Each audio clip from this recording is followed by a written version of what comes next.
Welcome back to War Season House. Mike Russo, Anthony LaPanta. Thanks for everybody for joining as always. We're about a week into training camp. A lot to talk about on today's episode. September 29th, that's next week, is our next live show. That'll be at Tuttle's, 7 p.m. September 29th is our next live show. We have booked 2 shows for October as well. October 6th, 3 days before the regular season starts, right? Yeah. October. Yep, they open the 9th in St. Louis. Yes, there we go. So October 6th is at Elsie's and October 23rd is at Tuttle's. That's after that long road trip. So the 6th at Elsie's, the 23rd at Tuttle's, but first, September 29th at Tuttle's. So come on out for that show. Anthony, the Wild put out today's roster for the lineup, which is Thursday night against the Dallas Stars. Am I right on that one? Yep. All right. Preseason game. We're going to get a first look at the top line, which is Marco Rossi, Matt Boldy, and Kirill Kaprizov. And then the second line, Eric Sinek has the night off. We know that Matt Zuccarello is injured. Liam Ohgren and Vladimir Tarasenko, and a huge opportunity for Danila Yurov. Yurov's played the first 2 exhibition games. He looks like he's progressing and getting better and better. But this is going to be his first opportunity to play with 2 skilled line mates. And really, he's, the hope is that he's going to take advantage of that and maybe produce some points, which he hasn't been able to do so far, except for an assist in game 1. No, but I think he's looked good. Yeah. And his game has some of the little things in it. We've heard so many times when asked, like, what kind of player is Yurov, that he's a smart hockey player, does all the little things well. We've seen that. I like the way he skates. I really hadn't had a chance to see him other than highlight clips, but when you watch him, he moves smoothly and effortlessly, hasn't been out of position, and I think it is a big opportunity for him. I don't think this is like a chance to grab a role in the top 6, but it's a great opportunity to show that if a short-term situation arises, even if it's just within a game, to give a spark, that you're capable of jumping up in the lineup and being that guy. Yeah, and Tarasenko is one of the players like Yakov Trenin that has really tried to mentor him to start with. Yurov was funny today with Joe Smith, who did a big Tarasenko story for The Athletic on Thursday. Yurov told Joe that Tarasenko essentially does his laundry. He'll bring a bunch of T-shirts and stuff to the practices, give it to Tarasenko, and he brings it home and does his laundry. So, not a shock if you know who Vladimir Tarasenko is. He's a respectful guy that I think at this stage in his career really looks to try to, be some sort of mentor to some of these young kids. So that's really cool. He's gotten a chance to play with Trenin, who's been a big help his first couple games in the preseason, but now he's going to get a really good role on the second line. He looks to me like he has the ability to be a real quality two-way forward. I still think at this stage where we haven't gotten to see him, we don't exactly know still what he's going to be in the NHL. Is he going to be a star? Is he going to be a great top 6 forward? Is he going to be a perfect middle 6 center? We'll see. But he certainly looks like he's gotten all those pro habits that we expected from the KHL. Yeah, I think that's true. Obviously you have to show it in the regular season. But at this point, what we've seen certainly hasn't diffused any optimism in that area, I don't think. But these are the kind of chances that I think this camp has been interesting, and it's been intense, similar to last year. We haven't really seen these guys, the veterans, the go-to guys in game situations yet. So now it's the chance where you get the guys that had a lot to prove coming into camp. Here's your opportunity now to play with the guys that you know are going to be here, because that's a big difference. There's a big difference when you're playing with proven NHL players than when you're playing with other roster hopefuls. This is where you have to show that you can play at their pace. You can keep up with the game that's played at their speed, with their level of physical play, that kind of stuff. So this will be interesting. Yeah. And it's still the preseason. Like 2 years ago, Marco Rossi was not ready for the regular season. He showed it, and yet he led the league in preseason points. So it's definitely not the end-all be-all. We saw Adam Beckman light up the preseason once as well, and I don't even know if he's gotten any NHL games really at all.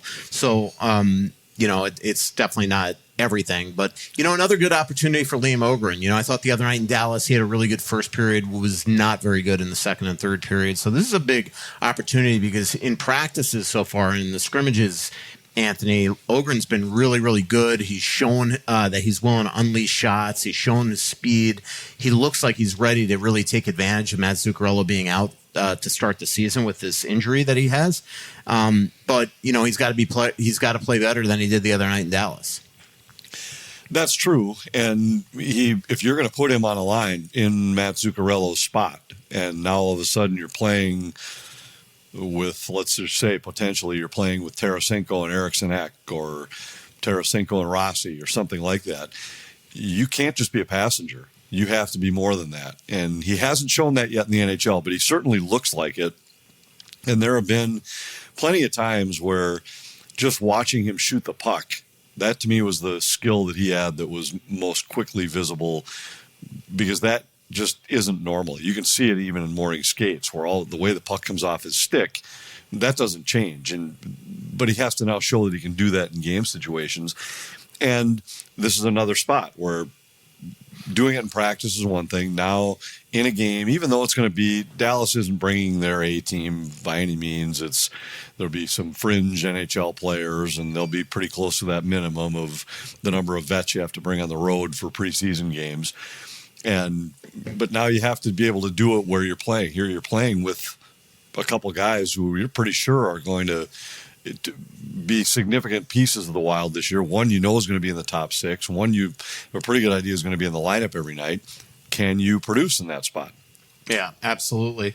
And then we'll get to see the top line, Kaprizov, Rossi, and Boldy. Boldy looks like he's already, sort of rekindled that chemistry that he had with Kaprizov. Boldy looks like he could have a monster season. He just looks awesome. He took a high stick today by David Spacek, was spitting up blood left and right at the practice, but didn't leave. They did mostly a penalty kill practice today. We saw Boldy be a mainstay there. I have gotten a lot of tweets asking why are the Wild playing Kaprizov? When are they just going to quote pull him from the lineup because he hasn't signed his contract? He is under contract this year. The Wild have no right and will never pull him out of the lineup unless they're like imminently going to trade him, and it's asset management. So you can't just pull a guy that's making $9 million. He's actually making significantly less than $9 million this year, but that's his AAV. You can't just pull him from the lineup and hold him hostage. This isn't the KHL, where they do that if you're not signing a contract. The Wild cannot just not play him because he's not at this juncture signing his extension, Anthony. It's kind of funny, some of the tweets I'm getting from fans on this. Yeah, and I think I've had the same question asked a few times, and I wonder if there's maybe just a little bit of, misinformation is the wrong word, but misinterpretation, where I wonder if maybe there's a chunk of the fan base out there that thinks that when he turned down the extension, it means he's not signed. He is signed. Mm-hmm. And I had a few people ask me that question this weekend. I was up in the Brainerd area for a golf tournament and had more than a few people ask me, what are we going to do without Kaprizov? And I was like, well, they have Kaprizov for this year, unless they choose to trade him for something else. Mm-hmm. But this isn't a spot where the guy is holding out without a contract. Yeah, absolutely. So we'll see what happens with Kirill. It was pretty interesting when Bill Guerin, he met today with Craig Leopold and Jeff Pellegrin, who is the CFO. So who knows if that's any indication of anything. As of the last week, there really seemed to be no movement. I don't think the Wild, as we've talked about on this podcast, is inclined to just give him any more money, Anthony. I mean, that's the one thing. They've offered him a ton of money, and I just don't see them just, all of a sudden 16 and a half, 17 and a half. I just don't see that. No, and who knows where it goes. It still wouldn't surprise me if the deal ends up being exactly what was offered and turned down before. Yeah. And I don't have any reason to believe that the Wild, I can't imagine the Wild offering significantly more than that. Mm-hmm. I mean, I don't know what that number would be if Kaprizov's camp came back with, we need more money. I don't know how much higher you go. And if I were Billy, I might dig in my heels right here and just say, look, this is what we've offered. This is the max. This is more than any player's ever made. That's it. Take it or leave it. Yeah. And that's the thing. It's like, if and the way that I think that the Wild are looking at this is that if you don't want to be here at $16 million, we're not just going to keep on upping our price to make you want to be here. You know, they've already offered him the biggest contract ever, and so we'll see where it goes. I still think that the Wild continue to be confident that this is going to all work itself out. I will say this: we are, and this is not something special. This has been planned for a while, and he does this every single training camp for as long as he has owned the team. But tomorrow is the night, meaning Thursday is the night that Craig Leopold is meeting with the media in the suite. So we will get an opportunity to talk to him during the first intermission, watch the first period, the second period. Technically, we could watch the whole game in there, but a lot of us have to go upstairs usually and write. But Anthony, it's going to be interesting the way that he talks, because remember, it was at this meeting last year with the media where he first came out with the line, it's going to be Christmas in July next year, which obviously didn't come into fruition just because a lot of the guys that they wanted to target just re-signed with their teams, and it wasn't the free agent class that the Wild had hoped. But the other thing is that this was the meeting where he did say for the first time publicly, no other team will be able to offer Kirill Kaprizov more money and more term than us, paraphrasing. And then obviously it was a couple of weeks ago at the Grand Casino Arena naming unveiling where he also made it very clear that this was going to be a groundbreaking offer. So does he sort of temper those comments tomorrow, or does he continue to voice confidence? Well, he might just reiterate them, yeah, and say we did offer more money than anybody else can or has, and we offered more money than anybody's offered to any player in the history of the league. Might just reiterate exactly what he said, other than maybe just adding now it's up to the player to decide if it's good enough to be the highest paid player in the history of the game, or would you rather be somewhere else? Yeah, that's at some point you're going to have to have that conversation. The other thing Thursday that is going to happen is the Wild teased today is they are going to have their 25-year anniversary jerseys unveiled. That'll happen in the morning. They'll wear them 4 times this year, starting October 28th against Winnipeg. They're also going to announce what their giveaways are for those games. They're also going to have ticket packages that includes bobbleheads, so check that out when the Wild announce it in the late morning.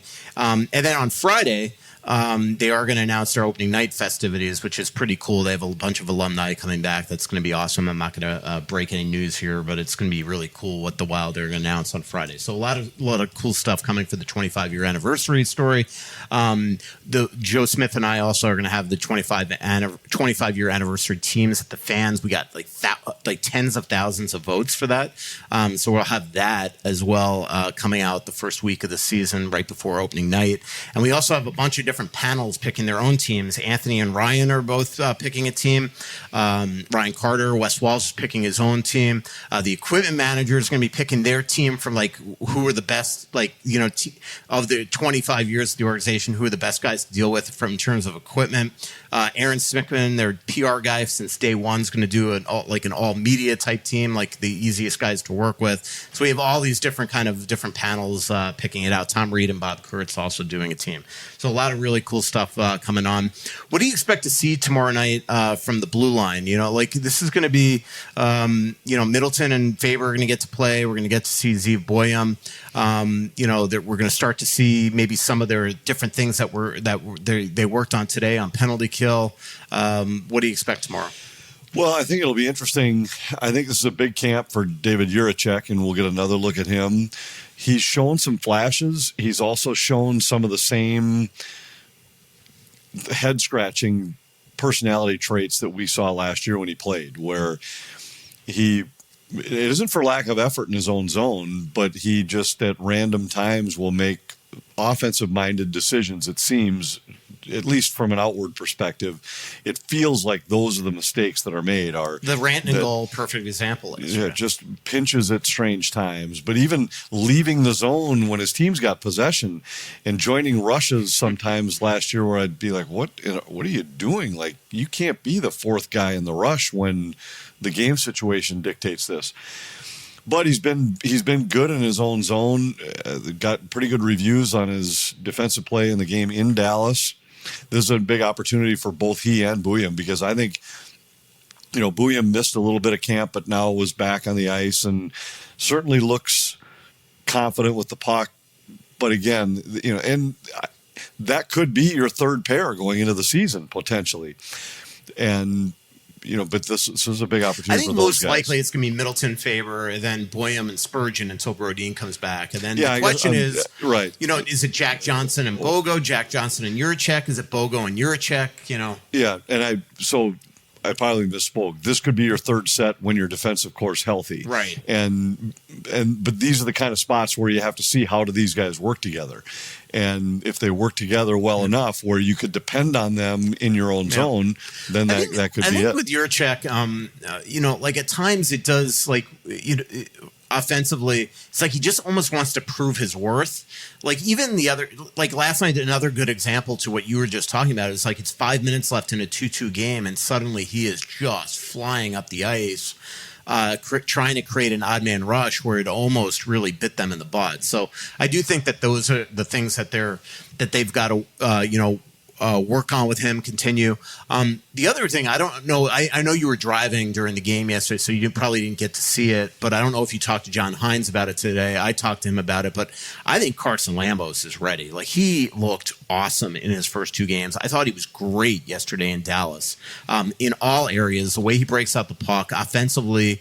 So you got to make this decision. Like, are you going to have Jack Johnson on the team as your 7th D, or do you want Lambos maybe on the team? But do you really want 3 young defensemen in your lineup?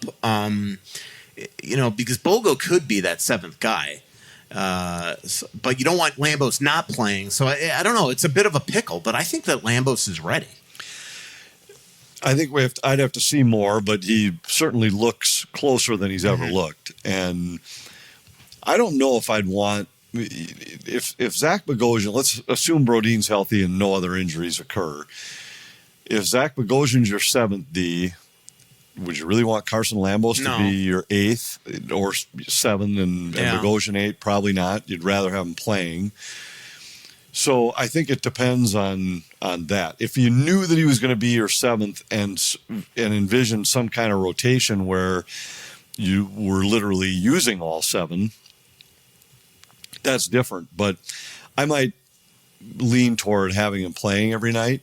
But knowing, I don't know, when was the last time that the Wild had 4 defensemen that played 78 games? I mean, it just doesn't happen very often. No, I'm talking top 4 defensemen. So my guess would be we'll see him in the NHL this year. Yeah, probably finally. See him more than just a handful of times. Remember, he came up in Washington last year. We all got excited that we are going to finally see him, and he didn't play. Hunter Haight, another guy that looks really close. He's had a great camp. Just really jumps off the screen. Obviously scored the big tying goal with 2:58 left in Winnipeg the other night to tie that game. He works his butt off. He's incredibly fast. Seems to have the ability to win draws. What have you seen so far from Haight? Yeah, I mean, I think he's had a good camp. I don't think he's on the verge of cracking the lineup, but I do think there are guys that are at that level where this is a lot to prove, an opportunity to prove in camp, even though they're not going to be in the top 9 on opening night. Right. But these are the kind of impressions that are made that can last a long time, because now in the back of the coaching staff's mind, it was, we saw some things from him. I remember over the last few years when it's been this type of player went down, so we need this type of player to come up. And if all of a sudden you've got a player that has a similar skill set that goes down, hey, I remember we saw that guy in camp, looked great. Let's go to him. And so that's where I think these guys have this opportunity is huge for them. And Lambos falls into that too, to make sure that everybody up here knows that it might just be a numbers game that right now is holding him down, not lack of readiness for the NHL. We'll take a quick break. Queries Home Services has been our longest sponsor on Worst Seats in the House, and I've been a customer for years. They're my one-stop shop for cooling, heating, water treatment, plumbing, drains, electrical, absolutely everything. In fact, there's nothing in my mechanical room that they don't take care of. From my furnace, AC, water softener, water heater, my Kinetico drinking water system, absolutely everything. In fact, Nick and Nick were here a few weeks ago giving my furnace a tune-up for the cold winter months ahead. And in a few weeks, they're actually coming out to do my water softener maintenance and change change my Kinetico filters. The quality of service is amazing. There's no upfront pricing. And whether you're repairing or replacing, all your options are provided and explained so you can make the best possible decision. How do you schedule an appointment? Well, go to AquariusHomeservices.com right now and make sure to tell them Russo sent you. Again, AquariusHomeservices.com. Aquarius Home Services, earning the right to be recommended. Deer hunting season is here, and it's time to own your odds with OnX Hunt, the GPS hunting app trusted by millions of hunters. With the Hunt app, you'll have access to nationwide public and private land ownership information, waypoints, tracks, and much more, all at your fingertips. Go to onxmaps.com/hunt. That's onxmaps.com/hunt to sign up today. Hey, this is Randy Shaver. Along with Kevin Gorg, we host the show Fantasy Huddle on Talk North. Each week, we're going to break down the matchups for the NFL season and try to give you the best chance to win your fantasy football games each and every week. Join us for Fantasy Huddle on Talk North. Back here, worst seats in the house. Michael Russo, Anthony LaPanta. September 29th is the next live show at Tuttle's. Funny thing, what probably wasn't funny for any of these guys who were on the trip the other day, but you weren't on the trip. But in Winnipeg, it was a 4 p.m. game. They should have landed at 9:15, but they circled Minneapolis for 2 hours because of a nasty storm here, the hail and all that stuff. They were 10 minutes from landing when the circling began. Finally, they had to refuel in Sioux Falls, South Dakota, and wound up landing at 1:15, and then they had to clear customs here. And the problem is because they were coming into Canada, there was only so many airports they can go to refuel, and one of them was Sioux Falls. But can you imagine Danila Yurov, his first road trip is a day trip, and he winds up in Winnipeg and Sioux Falls, and then his second trip is a day trip down to Dallas. Somebody hopefully has told him this is not the way it usually works. That usually you get some nice nights off in different cities, you get to go to dinner, get to sightsee, all that type of stuff. It's like a tour of the old Northern League going to Winnipeg and Sioux Falls.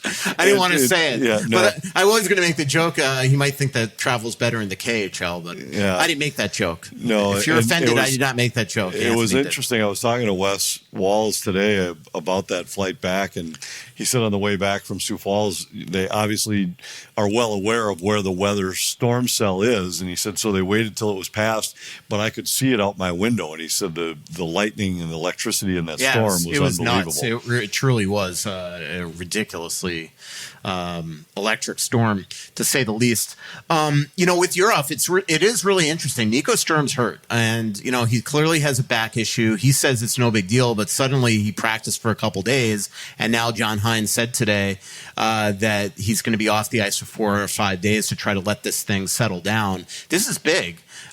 Because again, they started the PK practices today. This is why they acquired him to help their face-off circle, help it on the penalty kill. He was in the meetings today, but wasn't able to get on the ice. So this could open the door for Danila Yurov to make the team, Vinny Hinostroza to make the team. One of these centers have the ability if Nico is going to be banged up to start the year.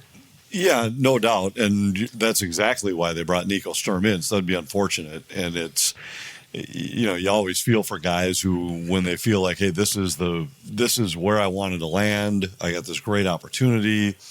I've got a team that believes in me. I've now learned what kind of player I am. We've talked about all this stuff on earlier shows, and now to have it be derailed a little bit. And those were the key areas where the Wild were looking for help, was in the faceoff circle, on the penalty kill. And this guy brings both. Yeah, absolutely. On the penalty kill today, we got to see some of their alignments. Obviously, some guys were not in the practice, like Nico, Trenyan, Ohgren, Brett Leeson, who's trying out for the team, Jack Johnson, Jiricek. But we saw Eriksson and Boldy as a pair. We saw Foligno and Rossi as a pair. And we saw Hartman and Johansson as a pair. All the D. Faber was with Middleton. Spurgeon was with Bogosian. And obviously, Zuboyan worked in. The one thing John Hines made it very clear today is they want all the D to know how to PK, because you never know the way game situations are. If you have a couple defensemen in the box, anybody's going to have to go out there. So that was it. But Trenyan has looked great on the penalty kill so far in camp, so we'll see him. And then obviously Nico as well at some point. I think the addition of the skill players is interesting, and we saw it last year some with Matt Boldy, where you just see the stick skill that they have can be a factor. And now, granted, this wasn't an NHL power play that was running against them, but it did have Tarasenko and Kaprizov on it. And yet having Boldy and Eriksson Ek up at the top, disrupting entries, that's two highly skilled players who can, I think sometimes people forget that high skill can create problems because of the hand-eye coordination with the stick, that now all of a sudden you're getting your stick on passes coming into the zone that maybe a lesser skilled player doesn't disrupt. And when you get it on your stick, they're making plays to get it out of the zone. And I'm not just talking about that now you have some offensive-minded guys who might be able to score shorthanded. I'm just talking about making plays to get the puck out and be efficient with your clears and things like that. And we haven't seen Marco Rossi on the kill before, but he and Marcus Foligno were working together. And remember last year, John Hines always talked about how I don't know what it is about Rossi and Foligno, but they seem to have chemistry together. So maybe we will see those two together as a penalty kill tandem. Yeah. And the other thing, I mean, I know you said you weren't talking about shorthanded situations and making plays that way, but you know, as a power play, you do, thing. But right. you have to respect those guys too. Right. Like it's a very different if you see, you know, if you're a power play going up against a Yakov Trenyan versus a Matt Boldy that you know is a shorthanded risk coming back. So I like having. We see so many great teams, whether it's Barkov or Reinhardt or Zibanejad and Kreider and Trocheck and Matthews and Marner. I mean, so many teams use their superstars in that way. You know, I've been kind of harping on maybe you put Kirill at some point on the PK. He was not in the PK meeting today. That was obvious. Are you one thing back on Kirill, and I know that we have a lot of questions on Kirill, and we will get to those. Are you a little worried if he doesn't start the year? Now you better. Like there is now pressure that you have to have a good year. Because if all of a sudden the rug comes out from under this season, Anthony, and he's not signed, you know, that now what do you do? You know, that is the risk of starting the season with him not extended. Would you agree? Well, I mean, I don't think there's anybody in the organization that views it as anything less than priority number one to get him signed before the season. So I don't know that to call it a risk is realistic because they do everything in their power to get him signed. But there's the risk of injury, number one. If the team's, I don't know, if it's me and he's not signed, I wouldn't wait long before I'd be at least exploring where could we potentially trade this guy. And it isn't because I don't think I can win this year. It's because I got to make sure if he's not willing to commit here long term, I can't have one of the best assets in the history of the organization leave for nothing. And so I don't know that it's that I'd really be looking at how the start worked out as a risk. I mean, to some extent, if I don't have him signed and I feel like I have to trade him, a poor start might make that easier because then you can go to him and say, all right, you want to go somewhere else? Pick a couple teams and I'll start trying to work on a deal. And you could do that. It might make that an easier decision to make. Yeah. I mean, I don't disagree with you. I just think I don't know. It's just like, what's going to change if nothing changes by the end of camp? What is going to change would be my biggest concern if I'm Bill Guerin, and I just don't know how long you can wait as well. I did take a screen capture because I do want to ask Craig Leopold about this tomorrow because this was his first full year as owner. But he lived the Marian Gaborik situation. And if you remember, the Wild offered him in that August, they offered him what we've reported to be a 10-year, $80 million contract. He got hurt October. I'm trying to think. So he played the first 2 games of the season, not even 5. I've been saying 2. First 2 games of the season, Boston at Atlanta. Then he's playing Super Bowl before game 3 in Florida and gets hurt. And that's when they called up Cal Clutterbuck, and the rest is history there. He comes back December 17th, scores a goal and assist. He then plays 3 more games. In his last game, right before Christmas, does this sound familiar if you're Kirill Kaprizov revisionist from last year? Right before Christmas, scores a goal and assist. We don't see him again, just like Kirill last year. But here's the thing. Trade deadline's March 6th, Anthony. Doesn't come back. The other thing about that is that Gabrick had an elective surgery that the team was not happy about. I remember Doug Riseborough just going ballistic about it. He had it with Dr. Philip on a hip issue and a hip surgery in Vail, Colorado, if I remember. So he comes back March 22nd. So we're talking 2.5 weeks after the trade deadline. So he's untradeable. He comes back, and in his last, this is unbelievable, in his last 10 games, he scores 10 goals, 13 points. And was just absolutely unbelievable. So he again shows the Wild and the rest of the league that he was the stud that they remember him being. Doug Riseborough's fired. Jacques Lemaire leaves. All of a sudden, Chuck Fletcher is hired in May. He wants the contract back. The Wild, after he missed a full year, their first move was not to give him an $80 million deal back. He leaves via free agency. They sign Marty Havlat. So, I guess my point is that, to your point, you don't want that to happen again.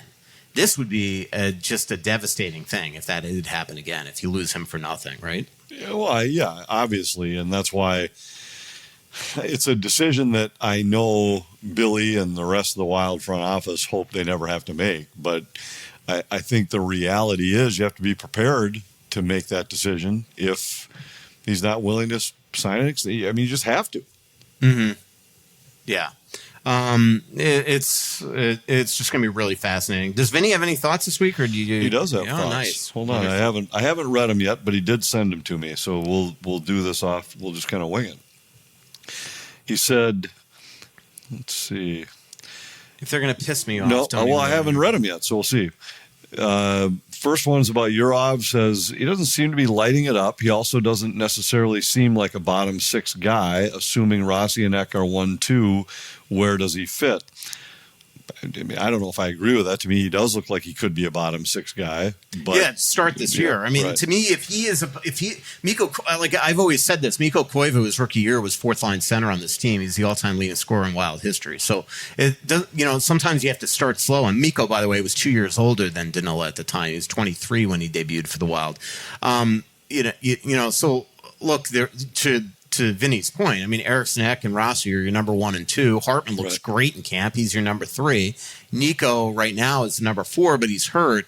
So is there room right off the hop? That's the big thing. Does he have to start in the minors, or do you start him at wing? Could he play instead of wing if you had to? Yeah, I mean, that could be, and you have 2 centers on that line, maybe. Yeah. And put JoJo on the fourth line. I don't know, but they have some options. Yeah, absolutely. And I think it's a little bit of what I think there are a few examples of with this team, that there's just a little bit more flexibility and a little bit more depth, not in big splashy names, but just these kind of spots where you've got some options. He asked a question about could you legitimately win if your 5-6 D-men are both as young as Buium and Jiricek could be? So this kind of goes back to what I had said earlier. This would only happen once Brodin is back and you have your top 4 intact. But I think Buium would be a guy that would have a chance to supplant somebody in the top 4. Let's say he takes off maybe that second half of this year, and you could get to a spot where maybe he's in the top 4 and Middleton's on your third set. But from the beginning, I think there's a really good chance that your third pair could be Buium and Jiricek. And I don't know if you can win with those two guys there together. That's what those two have to prove, because they'd love to have Buium in the lineup for obvious reasons.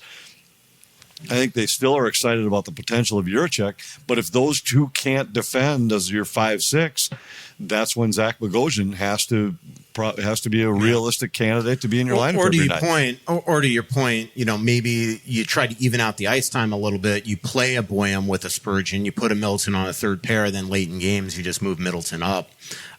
Because I agree, it just seems like you're going to want a veteran with one of those two young D. To have them together seems like, a potential problem, Yeah. I mean, it's that simple. And the last thought Vinny has is I haven't heard a lot of talk about the PK. So this obviously he sent this morning. This was before today's penalty kill practice.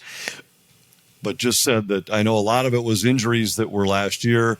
But in addition to personnel changes, have you seen or noticed schematic changes Or do you think they're just hoping that the healthy personnel can make it better? Yeah, I think that's a big part of it. But the one thing they really worked on today, as Foligno talked about in his press scrum, and you were there for that, is that they felt like they were never on the same page at times last year, that some guys were being too lackadaisical. When to pressure. Right, when to pressure. And so now they have, they feel like it was the beginning today of just knowing when the puck's in certain positions on the ice, whether it's in the flank or like when to pressure, when to sit back, that type of stuff. That's very layman.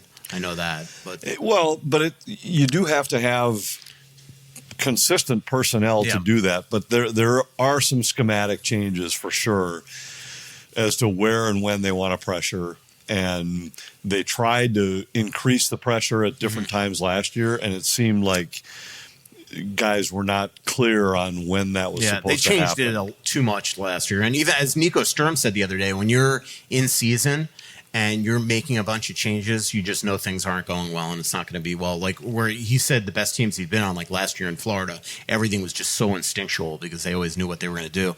I'll actually, when Nico comes back and he's healthy consistently, I'll write that story because Nico was really good the other day talking about just the penalty kill and face-offs and tactics and things like that. I had a great conversation with Brock Faber today for a story that I'm going to work on probably for Monday or Tuesday of next week, Anthony, where we talked a lot about last season with him, and he felt like his highs were high last year and his lows were too low last year, and the consistency that we saw from him his rookie year just wasn't there.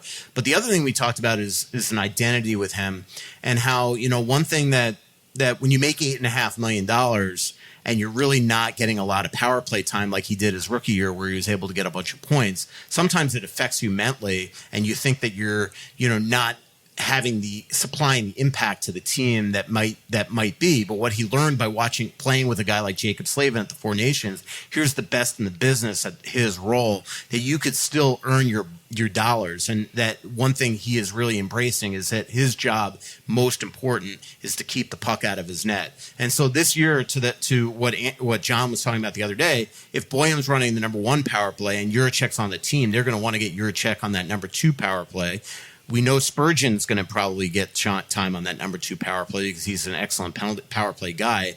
So most likely, unless Boyum and Jiricek don't perform, if they have injuries or one of those D are in the box, Faber is probably not getting consistent power play time this year. So they're going to try to lower his ice time. He's going to really try to embrace that penalty kill and be outstanding there, and also try to get a lot of his points on the at even strength. Yeah, and you can score at even strength too. Yeah. But I think you're exactly right. Now there's a chance this team's been hurting for right shot power play guys seemingly forever. And so I could see a situation where over the course of the year, you might go to 2 right-handed defensemen on that second power play unit. Which they did at times last year. Right. And that could be Spurgeon and Faber, could be Jiricek and Spurgeon, Jiricek and Faber, whatever the combo might be on a given night.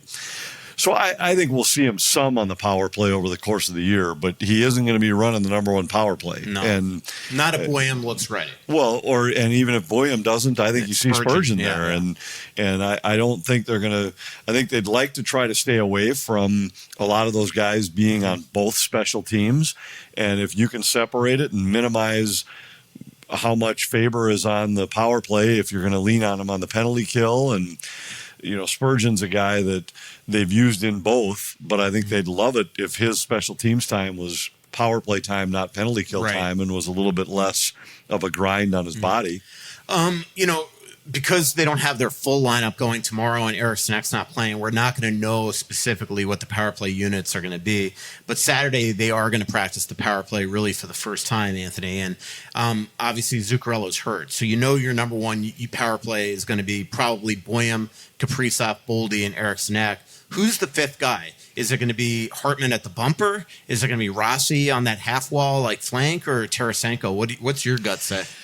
Yeah, well, I was talking about that earlier today with Wes Walls and we were just speculating, but my guess is that they go with one of the lefties and make it an all left-handed top group, and it'd probably be Tarasenko would get the first look, and then I would guess Rossi and Hartman end up on your second power play along with Spurgeon and JoJo and Johansson probably, yeah. and that, which is a serviceable second power play group. And then when you add Zuccarello back and you take another one of those guys off the top unit onto the second, I don't know. Does it worry you having 5 lefties? We've seen it work. Really. We've seen it before where it hasn't worked with this team. Right. But if you just run it off the other side, now you got one-timer options at every spot. And it can be done.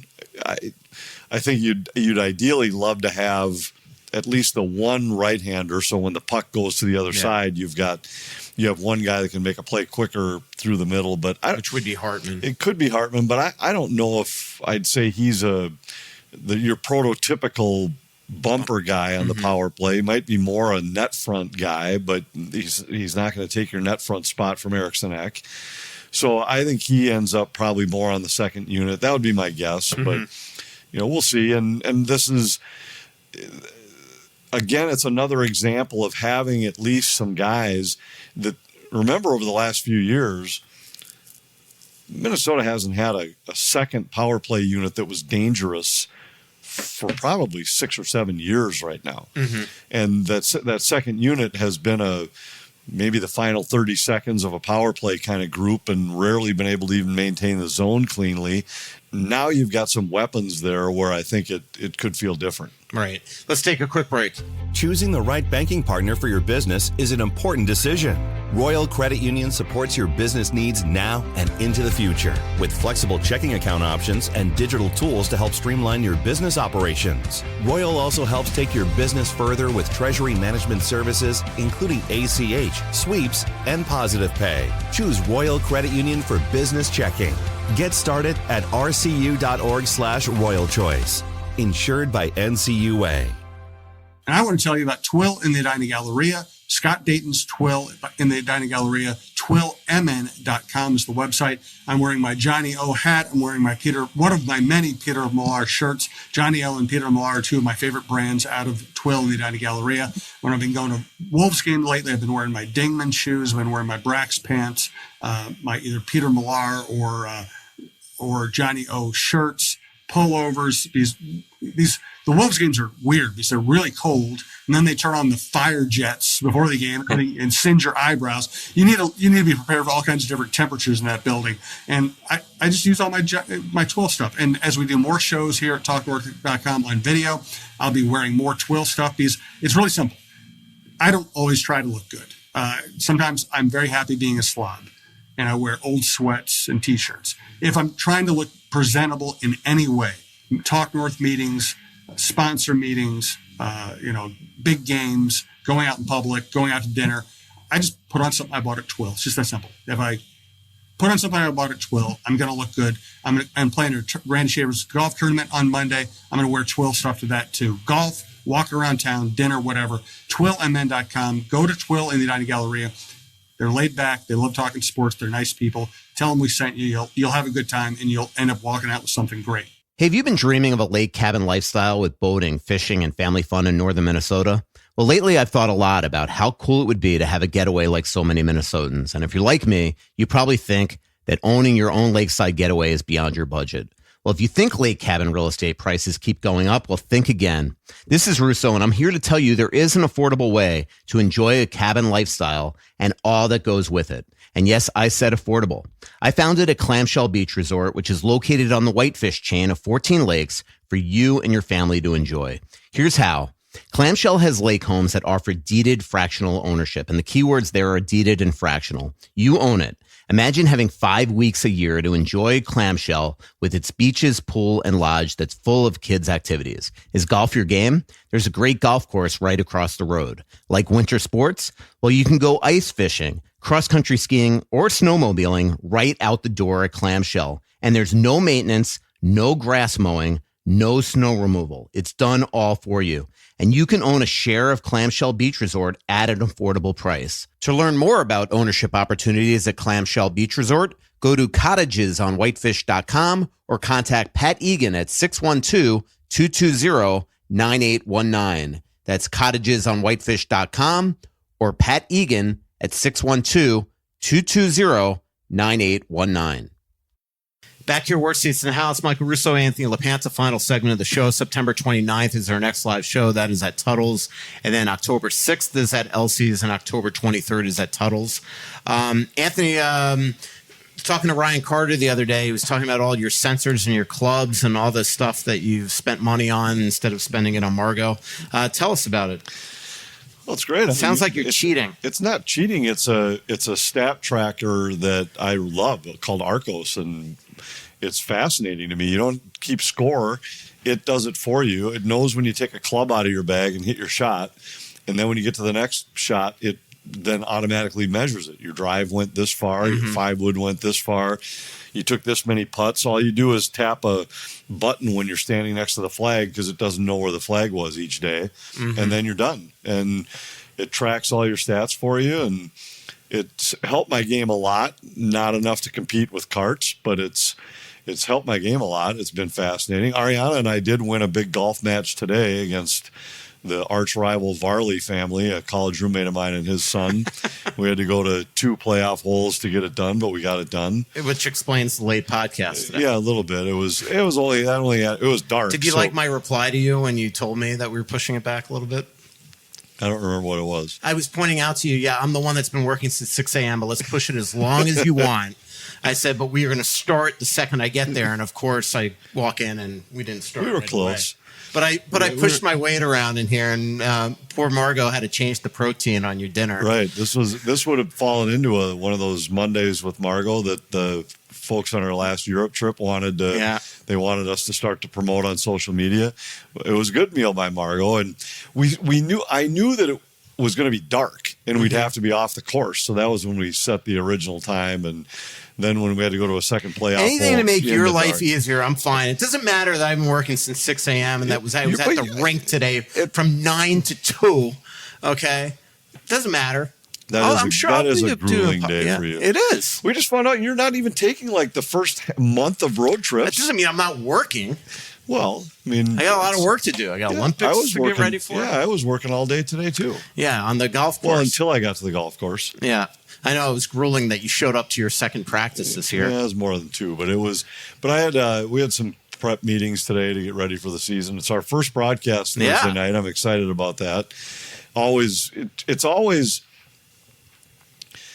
always interesting when you start to call a game for the first time, and it's funny how there are years where it feels really awkward, and then there have been other years where you start calling the game and you feel like, all right, feels right back to normal, back in the swing of things. And we'll see. We're going to have Billy Guerin with us on Thursday night's broadcast. I think he's coming on in the first intermission and maybe staying through the first half of the second period. So that's always worth listening to get insights from him on what's happening and on all the players. Not just, I'm sure he'll update us or at least give us some idea of what Kirill's situation has them all riled up. But yeah, it's I'm really excited just to get back in the broadcast chair and get going. Ryan Carter's doing the game with me tomorrow night, so it'll be fun. Man, I was last night was a game. Like I know it's difficult doing your job, and I know that you've obviously sometimes it's hard to recognize numbers, but oh my God, the Dallas play-by-play guy who, I thought the broadcast was really good on Victory Plus. I thought Brent Severin, who filled in for Darryl Ray, did a great job. But the play-by-play guy, who also I thought called a great game, but he could not once in the game. Like, we're talking, like, you have a 50-50 shot, could not figure out Hinestroza from Ube Kubel from the entire game. Even in overtime on the breakaway, he has Ube Kubel coming in. The previous shift, he had Hinestroza as Ube Kubel. Like, it was just crazy how he just couldn't recognize 18 and 19. Yeah, and I think Josh is one of the better play-by-play guys in the league. It wasn't Josh. Good. It was like they didn't have their normal broadcaster doing the game on Victory Plus. So. Okay, gotcha. Yeah. So that would make some sense. I was listening to Joe O'Donnell and Wes Walls on the radio because I was driving home last night. And they had, I'm sure they nailed it, but it was on the radio, so I would have no way of knowing. You would never know. That's why it's great being a radio guy. You're never being accused of being wrong. I will say there are times where there are guys that over the years you would catch wrong, and it was amazing to me how many times the same guys would catch me and it would just frustrate the hell out of me. And one was Eric Haula and Jason Zucker. They're both lefties. They're both fast. Yeah. Their numbers both ended in 6. And there were so many times where like one of them would have just jumped on the ice. And every time I guessed wrong. So the guy would jump on the ice and I'd see it and I'd be, I don't know which one it is. And you'd like, it's got to be Zucker because Haula was just on the ice. That's all going through my mind like as the puck is coming. Yeah. And it almost without fail, as soon as I would start to say the guy's name, he'd turn and I'd see it was the other guy. And I'm trying to remember some other examples. I know Edmonton had a couple of guys that I used to really struggle to see the jerseys clearly. And theirs are like colorblind tests with that stupid blue and orange combo that they have. And they had kind of fat numbers and, well, and Uwe Krobel and Hestroza, 16 and 18. So it looks, they're both righties. They're both long names. So I'm sure it was, it's easy for me to say I'm watching it on TV, but it was just, There are just some times where there'll be guys that, and maybe it's that, who they play with or the position, or there's just some things where it's like that guy, I seem to get those two guys mixed up often. And maybe that was the case with whoever was calling the game last night. Yeah, like I said, it was sort of a streamed down version, I think. But I always like listen to. I wonder why they didn't have their regular guys. Yeah, I don't know. I mean, it was maybe they just like kind of like Tom doesn't. They don't do preseason games. maybe Darrell Rice likes like you know what. Freaking, give me a real game, and that's when I'll go to work. That seems like you'd want the two. Yeah, just games, the practice. Yeah, for practice and all that stuff. But yeah, I don't know why. All right, let's go to some Twitter questions. Dylan asks, "Is there a spot for Haight in the NHL if he looks more ready than Yurov?" What do you think? Well, I think it's really unlikely. I mean, I suppose if he looks more ready than Yurov, there's a chance, but I think it's really unlikely based on just the numbers of the other guys that they have around here right now. This is Richard. As for a while, it seemed like Yurov was a shoo-in and Ohgren needed to earn it. Has that flipped? I mean, Ohgren looks like a guy that spent a lot of time last year in Iowa and lit it up, and now he's come into camp extremely, confident. Where this is new to Yurov. It's first time in North America. It's first time everything. I mean, as I joked earlier in the show, I mean, he told Joe Smith that Vladimir Tarasenko is doing his laundry right now. I mean, just imagine how difficult this must be for him, just everything away from the rink, let alone what's going on the rink. So everything's an adjustment. So, maybe at the end of the day, some time in Iowa will be needed for him. We'll see. I think both of those guys are still in the prove it stage. Yeah, I mean, I think neither one of them is guaranteed a spot or a role. I think they both are in a spot where they're fighting right now for an NHL spot and for every minute they get on the ice. Yep. Doc Corn Dog Dreams asks, have we got our e-bug yet? That rule starts next year. So the way it works starting next season is that teams will be allowed to, like a bullpen catcher, to hire sort of a third goalie. Right now it's been Marc-Andre Fleury. He's on the ice every single morning getting ready for his preseason games, taking pucks from guys like Brodin and Michael Milne and players like that, Zeke Boyum. But we'll see what happens next year. Obviously, if you have pro experience, like you can't have a future Hall of Famer be your third goalie. But this year it'll be Connor Beaupre like normal, and then we'll see what they do next year. By the way, we were done with Vinny's thoughts. We got everything in. Yep. Wild Watcher wants to know, what's your gut say about where things are headed with Kaprizov? I mean, right now I don't think they're in a total standstill. And I don't think the Wild are inclined to just keep on upping its offer. I don't think the Wild will offer more. I still think they'll agree to an extension before the season starts. Interesting. PJ asks, do the Wild plan to replace Ray Shero so Guerin has someone with previous GM experience to consult with? I don't get that impression. I mean, Ray was just perfect. His availability and his relationship with Billy. They have a really, they've added to their front office. There's a lot of people around now. They have 3 assistant general managers. Mike Modano's around. Derek Stepan's around. Marc-Andre Fleury's around. Brad Bombardier around.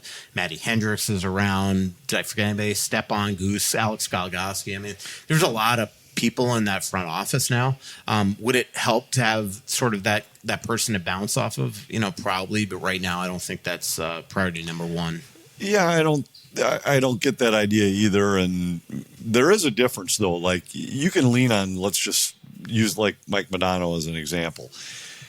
He knows hockey talent when he sees it, but there's a difference when you've been the general manager and you've had to negotiate a trade, and you know what it's like to be on those calls. That's where a guy like that it has value, just especially in a situation. What's going on with Kaprizov now is just having creative people that have had to deal with this type of thing before. It definitely would be probably helpful. And I'm sure Billy's got those guys, whether they're on the Wild's payroll or not. Exactly. He's got guys out there that if he really needed to bounce something off of somebody he's got guys you could lean on. Yep. Jason asks, which January road trip would be better for a Wild fan to go on? Anaheim, LA, or Buffalo, Toronto, or Montreal, based on cities, teams, and barns you get to see. I mean, again, it kind of depends what you want. If you want the incredible weather and a really cool road trip, Anaheim, LA is perfect. But if you want the hockey, the barns, I mean, going to Buffalo and then driving to Toronto and Montreal, those are great. That's a great trip. I think there's a bigger difference for this year, though, is that the LA Anaheim one is 5 days where it's one flight out there and you get 5 days in the same general area. We're going to see those 3 games. We might rent a car, go to Rodeo Drive, and see if we can avoid accidents. But the problem with the Buffalo, Toronto, Montreal trip this year is that Toronto and Montreal are back to back. So if you make that trip, it isn't as good as it's been in other years, just because you'd have an off night in Buffalo, then a game. And Buffalo's not bad. There isn't much there, but then the ability to drive to Toronto is nice. An off night in Toronto would be amazing. But then you don't get an off night in Montreal because they play Toronto and Montreal back to back. So unless you were extending the trip by a day to get a night in Montreal, because Old Montreal to me is the best food and wine stop in the NHL. Toronto's terrific, but I'd put Montreal number 1. So if you had an off night there, if you were able to extend the trip by a night there, I'd go that route. Otherwise, for this year, I might pick just go spend 5 or 6 days in the sun just after the first of the year. Johnny goes, here's a fun bit of speculation. If Kirill Kaprizov signs, who is more likely to be traded to the Wild, or Temi Panarin or Evgeny Malkin? And it's so funny that he asked this question because I did joke in a text message to Joe Smith yesterday. I said, that if the Wild sign Kaprizov, that if they're in a big time playoff position, that Billy, it would make all the sense in the world to go after Malkin. Like, it really would be.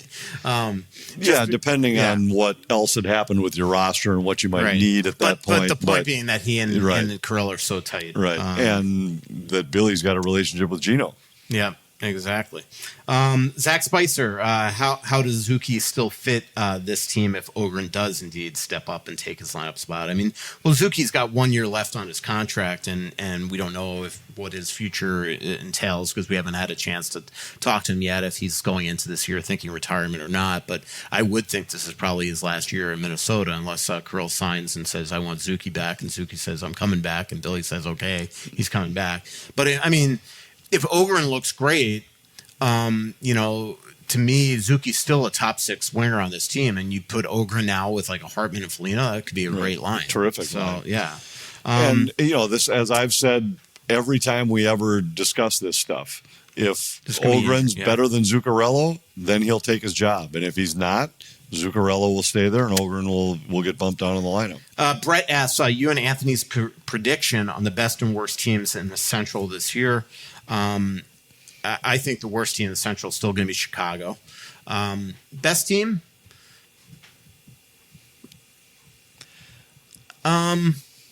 Boy, to me, it's. I mean, Blackwood's hurt in Colorado to start the year. I do like Colorado with Landeskog back, so I think Colorado's number 1. Dallas, to me, last year was the deepest team in the division, but they're not anymore. I think Winnipeg was a little bit of fool's gold last year, and I think St. Louis and Nashville will both be better. Utah will be better, but I think Colorado's the class of the division. Chris, when do we get to see this special 25th anniversary? That's coming Thursday.